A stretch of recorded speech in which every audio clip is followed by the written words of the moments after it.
Lisa. I'm Saratoga Knitting on Instagram and on Ravelry, and welcome to episode 50 of the Knitting by the Sea podcast, formerly known as the Ichigo Abroad podcast. I'm very grateful that you joined me this morning. It's a lovely morning here in Marblehead, Massachusetts. It's getting very, very hot though. We have had a run of very hot weather and very humid weather as well, so it really feels like Florida. It's really crazy, dangerously hot. It's probably getting close to the 90s right now, and the humidity level is really creeping up, so I wanted to see if I could get outside and do some of this before all the yarn and fiber kind of melts together. Anyway, today we have a couple of things to do. We will award my giveaway, our giveaway for the beautiful fiber donated to us by Carol of Foster Sheep Farm. And then we will talk about some finished objects that I have, and some works in progress, and some works that I'm thinking about or getting ready to start this fall. And I went to a fiber revival yesterday, so I'll talk a little bit about that. And I'll also give you a little bit of an update on Sophia and her Japanese adventure. So let's get started.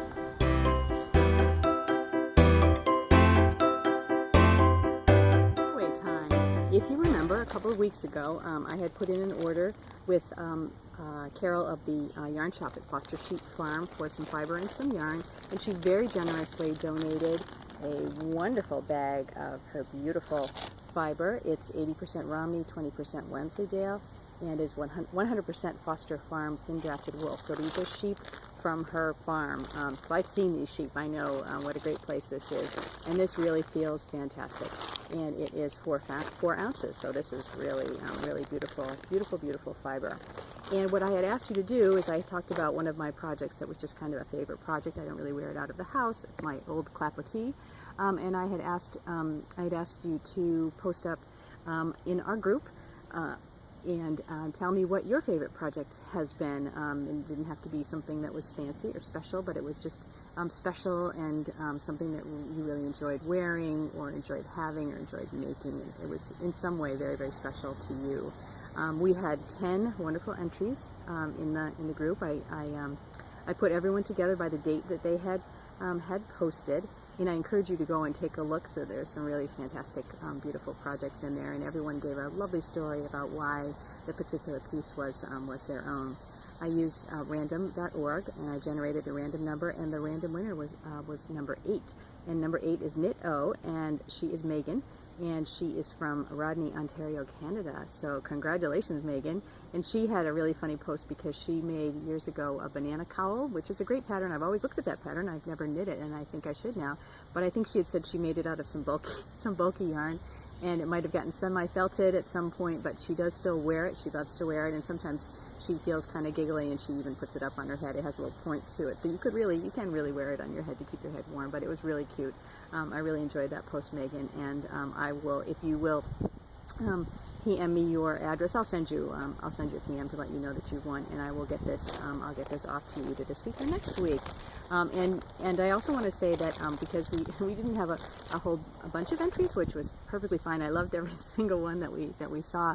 I'm just going to say that so for everyone else that entered, just keep an eye on your mailbox in Ravelry, in your message box in Ravelry, because I'm going to get something out to every one of you for a little thanks for playing along. Okay, so now let's move on to some finished objects.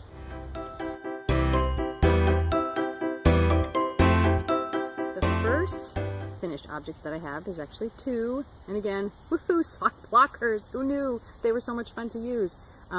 But this is my crazy pair of Added Elegance socks. I was gifted this pattern by the designer, and this is, I love them. I love this crazy yarn. I did do 2 of them. I have 2 of them, but they have a cable running down, and the cable on each sock is different, so it's on the outside of each sock. So there is definitely a left and a right sock. But this yarn was fantastic to work with. Again, this is that silly yarn that I can't remember what it was, and I got it at the local yarn shop.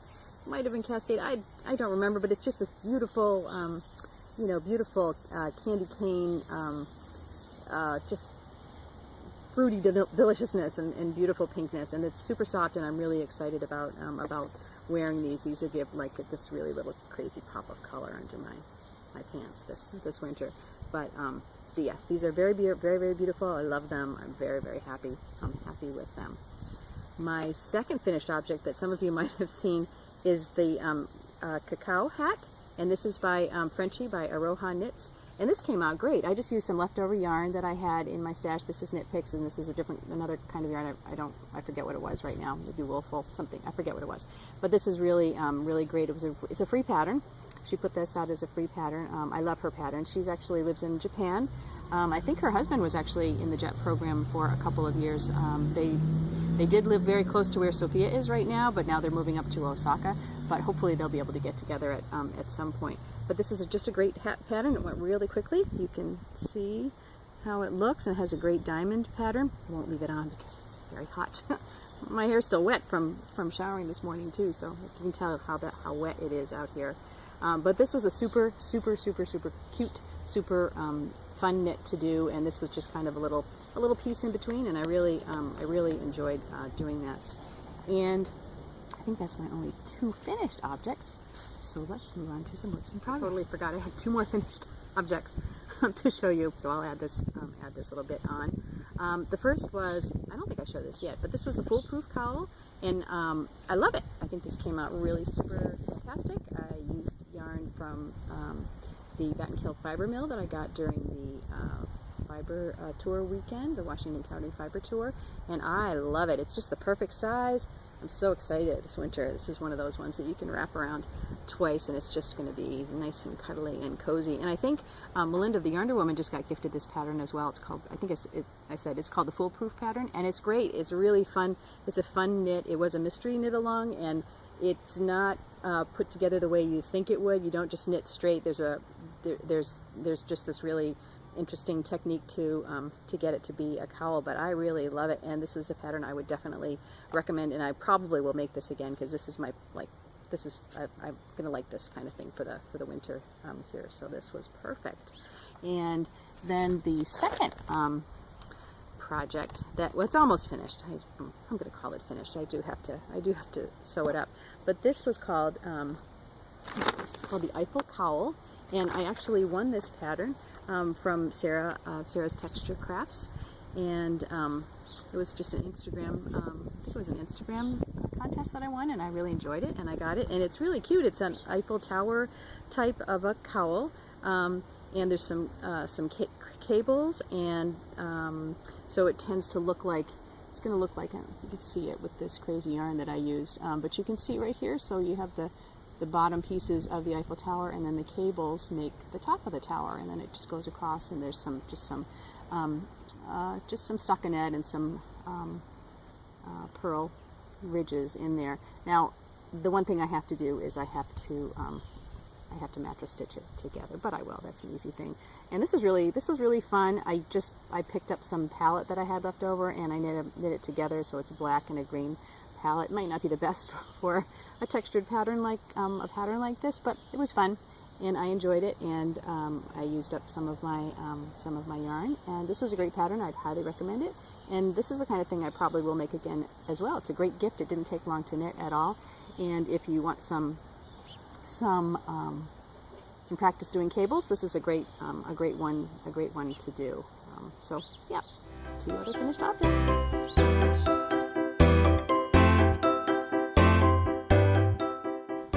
Works in progress. I have 2 new works in progress on the needles this week. The first one is called Winterlight, and this is the pattern here.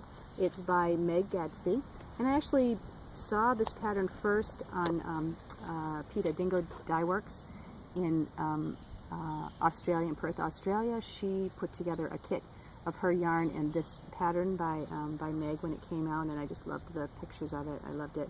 So I don't have any Dingo Dye Works yarn yet. I will someday. But I really wanted to make this pattern, and it's now available for single purchase on Ravelry. So I remembered that was out there, and so I thought I would go and do that. I still have quite a bit of Knit Picks palette left over from the yoke on my sweater, and from Sophia. She left me a bunch. So I thought I would use this.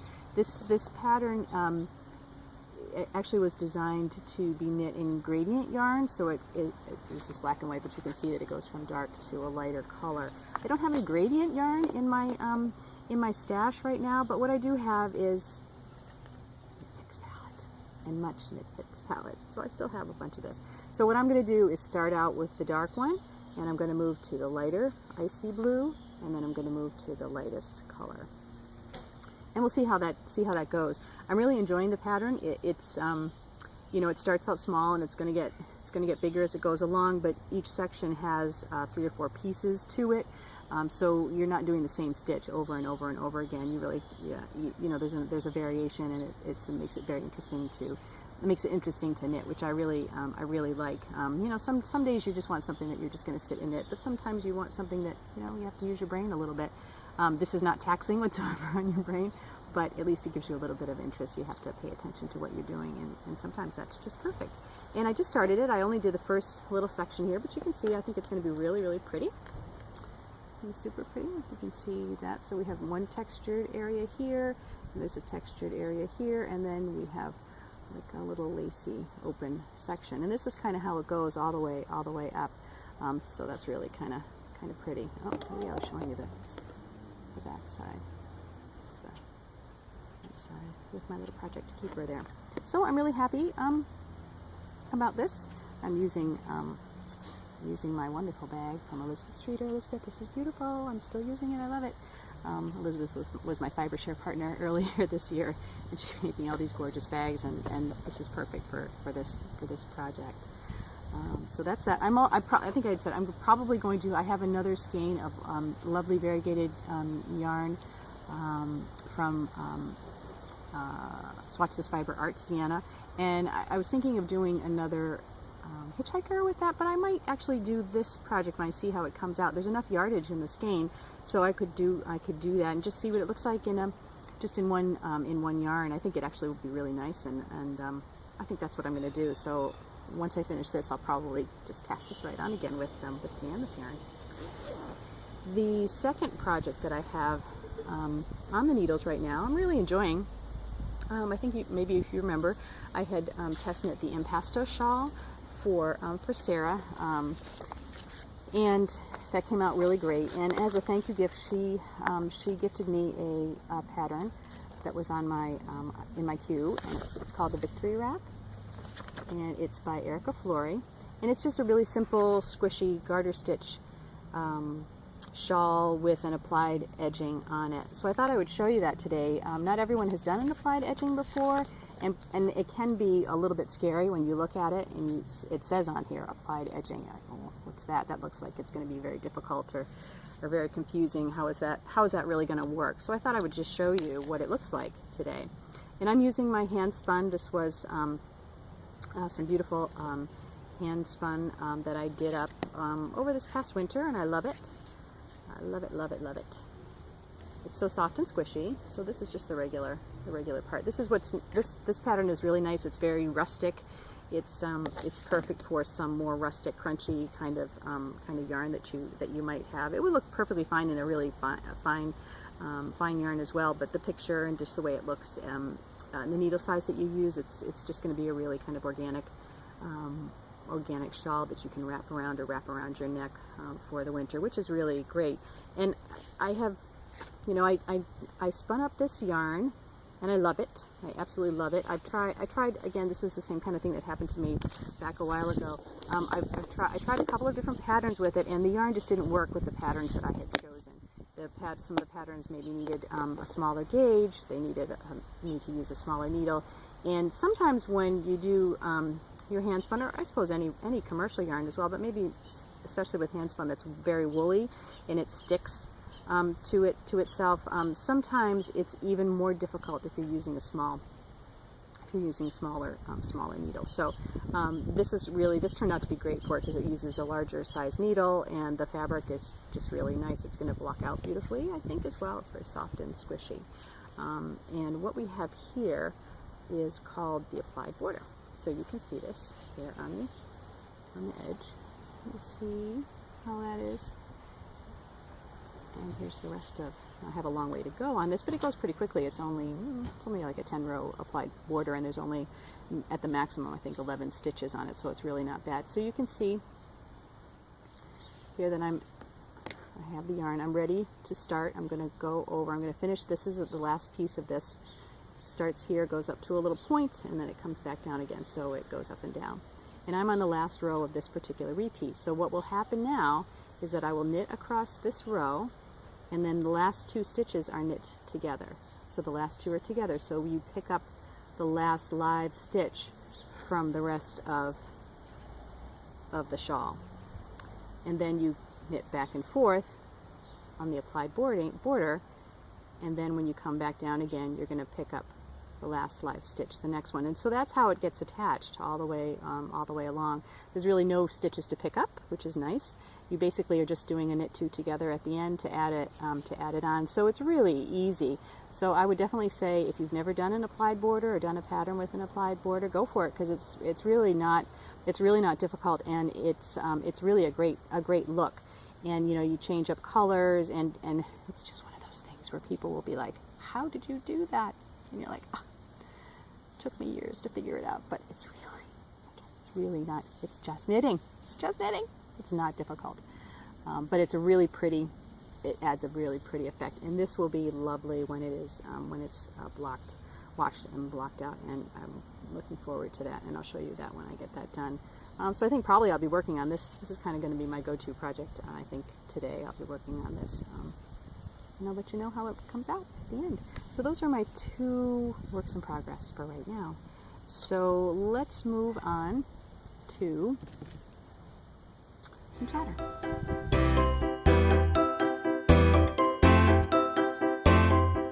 right, let's talk about some upcoming projects and some chatter and what's been going on.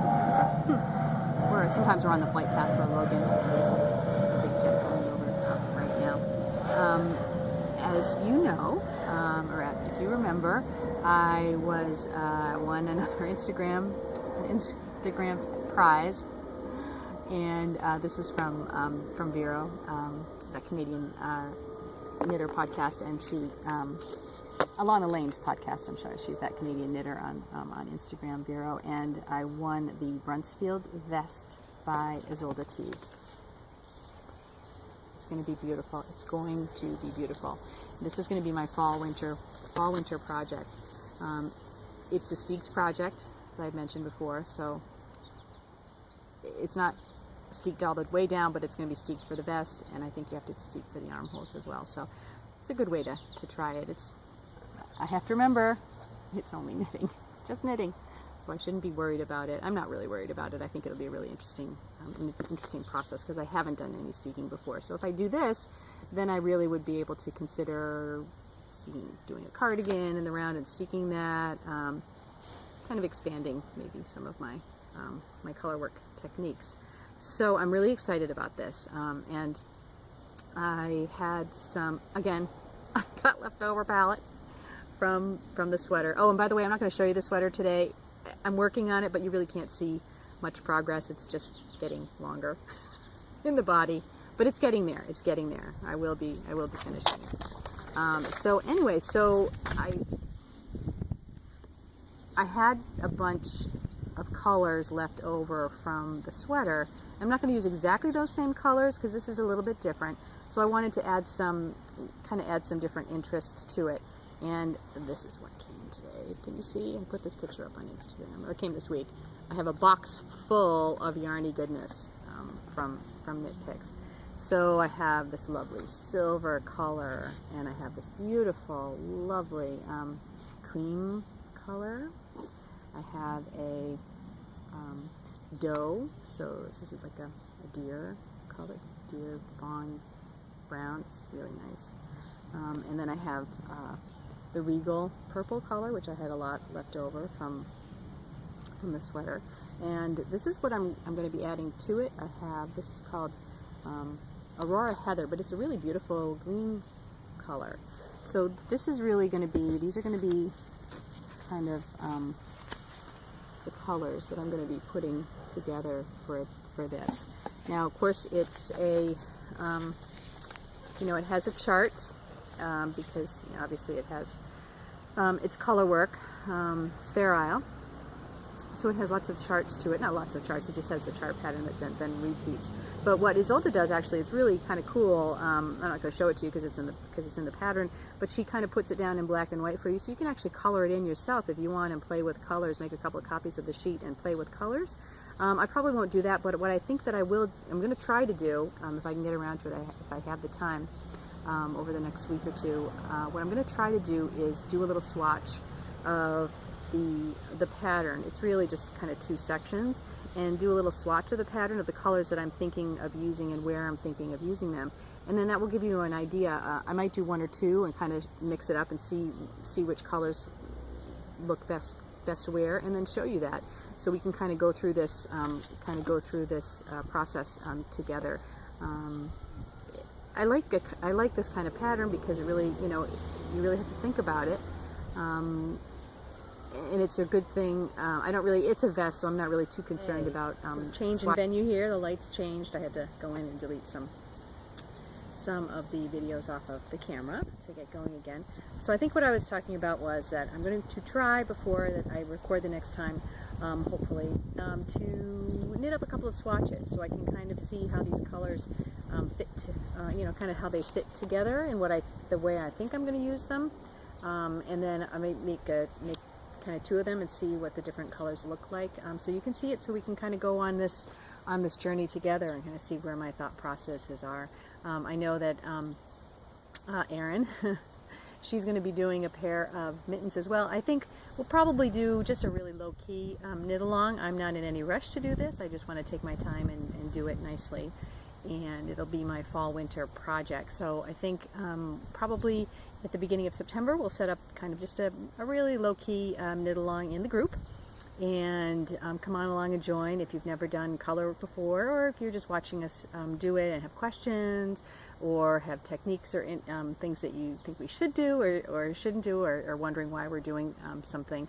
I'm actually probably going to look at too, I think Fruity Knitting Podcast has a nice tutorial video on doing two-handed stranded coloring, and I kind of probably do that. I'm trying to think how I do it, but I kind of probably do that without really thinking about it. But I should probably formalize my technique, and I might as well use it as a learning process while I'm working on this. So I think I'll take a look at that, and then when we get going on it, I'll post up the link to that video as well. But if you're interested in doing some color work this fall and winter, some Fair Isle or just regular color work, just let me know. Come on in, and I'll put something up on the podcast group, and we can go on the journey together this fall and winter. All right, I think I'll tell you just a little bit about Sophia. She doesn't have Wi-Fi yet. It'll probably be a couple more weeks before she gets her Wi-Fi set up, so that's why you haven't really seen any videos from her yet. We have an app called Line, L-I-N-E, and it was developed in Japan, but you can download it and use it anywhere.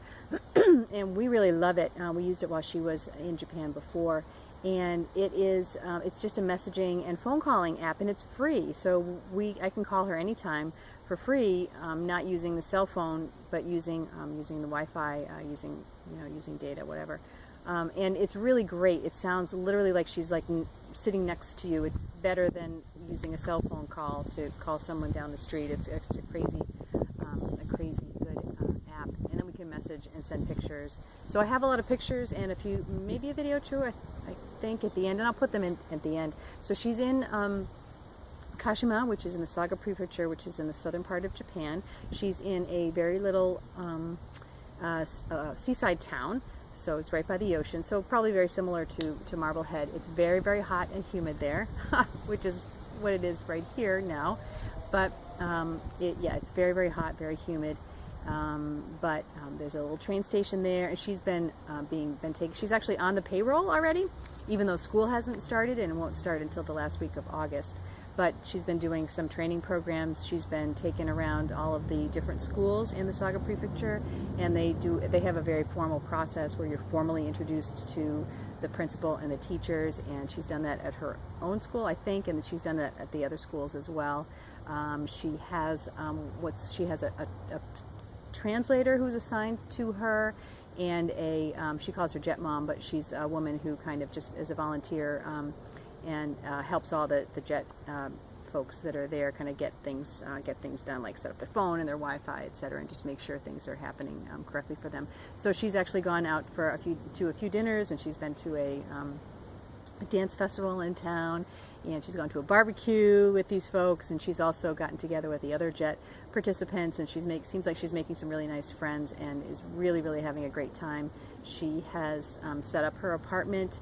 She's getting a few more things, you know, like she tries to go to the dollar store. The dollar store in Japan, if you're in America, you know the dollar store. Dollar store is sometimes good, bad, sometimes they're pretty junky. Sometimes you can find some good value in dollar stores. Dollar stores in Japan, for anybody that's been there, you know, unbelievable. Really, anything that you would want, you know, cups, saucers, cookware, anything that you would want, and literally you can find stuff for $1 there. It's amazing, just amazing. Anything, like literally anything, medicine, anything that you want, you can find in the dollar store. Some are bigger than others. So, you know, that was one of the things she was looking forward to going back to Japan, was to be able to go and get stuff at the dollar store, because it's really inexpensive. So she's been getting a few things. She found a little area that had a bookstore and an electronics store and the dollar store and a little grocery store. And so she's really having some fun doing that. And she's also said that going to some of these parties, she's been going to, you know, she went to her, I think it was her interpreter's house for the barbecue, but she said that was really great because she's literally in the backyard barbecue with the adults, and nobody's speaking English to her. Everybody's speaking Japanese, and so she's getting along in Japanese, and she's really happy about that and pretty excited. And she really is just going to be so fluent by the time she comes to the end of this particular adventure that she's doing. And every time I talk to her, she's just like, Mom, this was the right decision for me. This is exactly what I want to do. I'm really excited about doing it. So that's great for a mom to hear. And I know she's really in a great place. And when she gets her Wi-Fi, then she'll be posting up her own videos on her own channel, and I'll let you know what those are, because she will do some funny videos and interesting videos. But for now, I do have some pictures that I'll put at the end as well.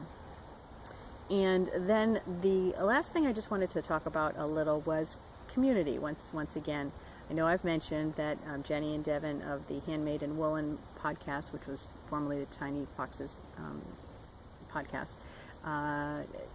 Jenny, you know, they've just recently moved to Vermont from New York City, and so they're really not struggling so much, but really looking to find their fiber, knitting, dyeing community where they live, which is in kind of a rural area in Vermont. So Jenny had put up a community along in their group, and it really got me to thinking. And I really, you know, I live here in Marblehead. I have my family. I don't really have other friends here in Marblehead yet. So, you know, Jenny kind of put the challenge up to you know, do something that maybe you haven't done, and put yourself out there, and that goes outside a little bit outside of your comfort zone. And I really took that to heart, because it's really something that I need to do and want to do here.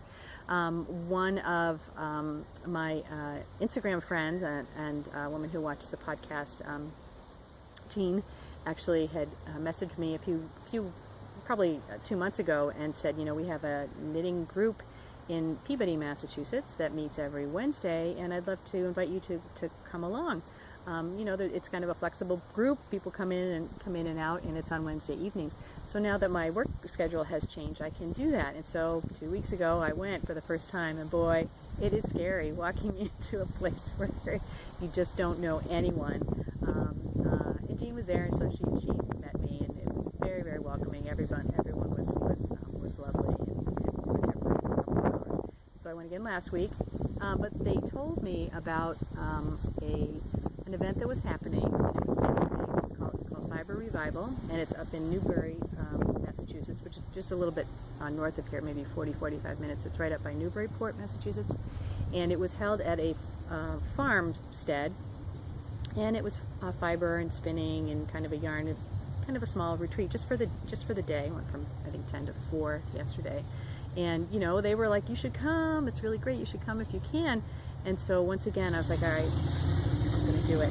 You know, and I had to drive up by myself again. I had to go by myself. But I knew that some of the other people from the knitting group were going to be there. And then I also had contacted Sarah, another Instagram friend of mine that I've known for a couple of years, certainly through the Harry Potter knit along as well. But Sarah lives in Newton, so she saw that I was going to go to this, and she's like, "What is this? I've never heard of this."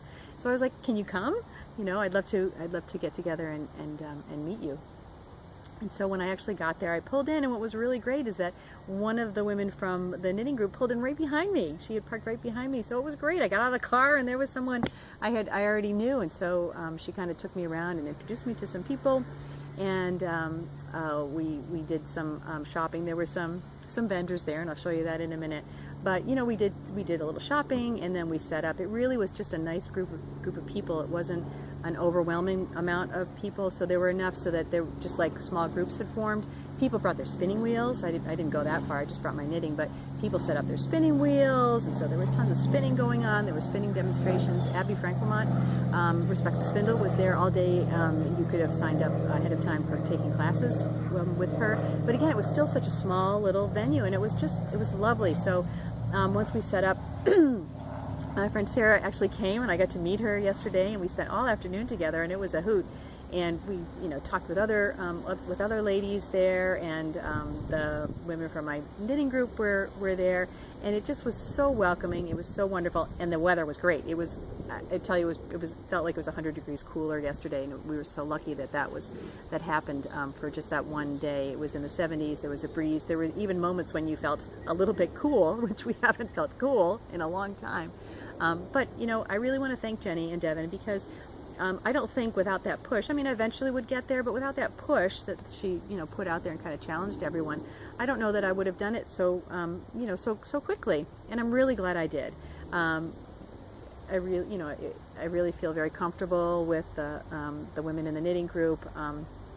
Definitely, sometimes I probably can't go every single Wednesday, but I certainly will try to go most Wednesdays. And it just felt nice. It just felt nice to be included in a group and to be meeting some new people, and you know, you kind of find your peeps.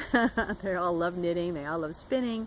Very warm and welcoming, and it's just exactly the same way as the knitting community is online, and it's just wonderful to experience that in person. So again, I encourage you, if you haven't done so yet, put yourself out there.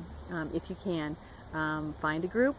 Find a fiber festival, find something, you know, just walk into your local yarn shop, maybe take a class, and just kind of get out there and meet some people face to face. I always tell people, you know, I'm so happy to have the group of online friends that I do have. I love Instagram, I love Ravelry, I love being able to do this and kind of have a conversation with people through the podcast and through the Ravelry group, but boy, it's a lot of fun to actually meet and talk and knit and spin with people in person. So I really encourage that you do that. And let me know if you do and have a good experience. And you know, go ahead over to the Handmade in Woolen and you know, talk about your experience over there with Jenny and Devin. I'd love to read about it.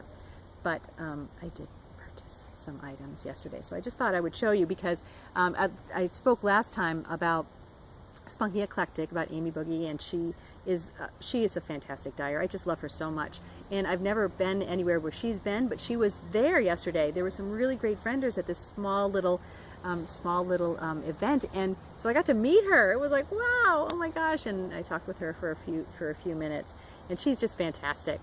She's spunky and funky and great, and I love her colors.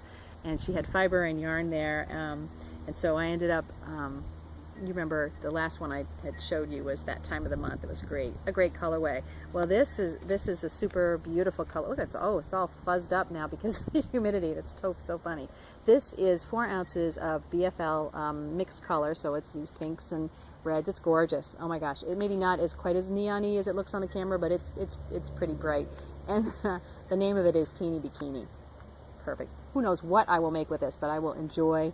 I will totally enjoy knitting this up. Maybe socks. It's a little bright for something else, but it is awesome. I couldn't resist, and I just love her. Again, Spunky Eclectic, and she's going to be at the Adirondack Fiber Festival in September. So if you're in that area, definitely check it out, because she's wonderful. And go on her website too, because she has a great website. She's fantastic. One of my favorite dyers.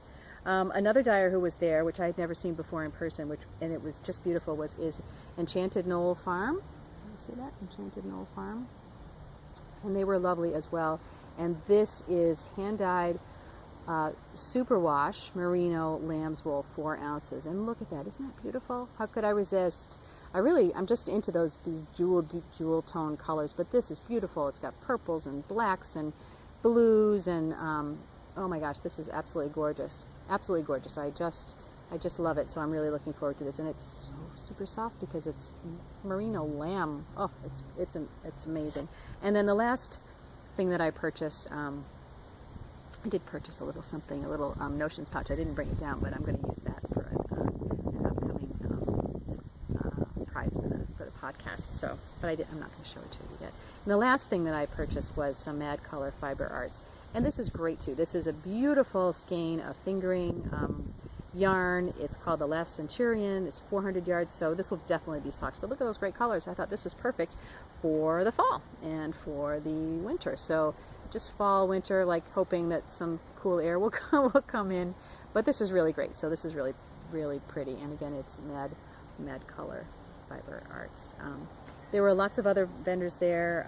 You know, I held myself back. I just wanted to get a few things. How can you not when you go to something and it's just so wonderful. But again, it was a wonderful, wonderful day. I really, really enjoyed it, and I super encourage you to do that. Anyway, I think that's about all I have to talk to you about today. It's so hot. It's so hot and humid.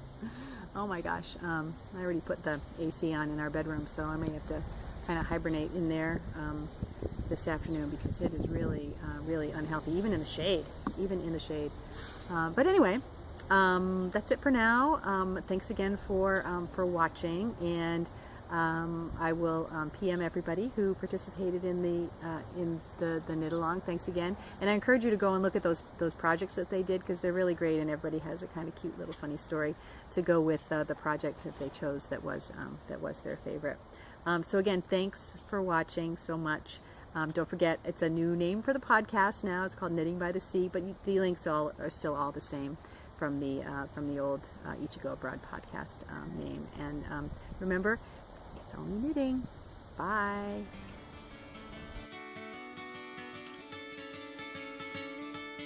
We're heading up to Fiber Revival, which is up in Newbury, Massachusetts. It's Saturday.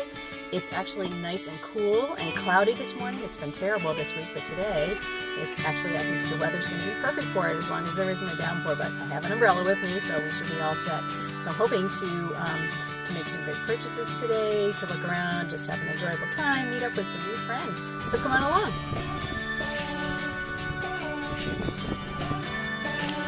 Cool. Yeah. Ooh. Yeah, I can do some damage here today. Huh?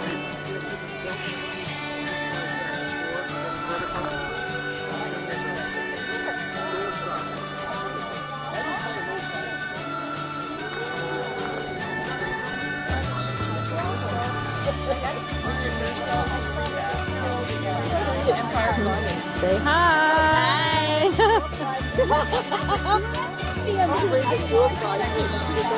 Hi.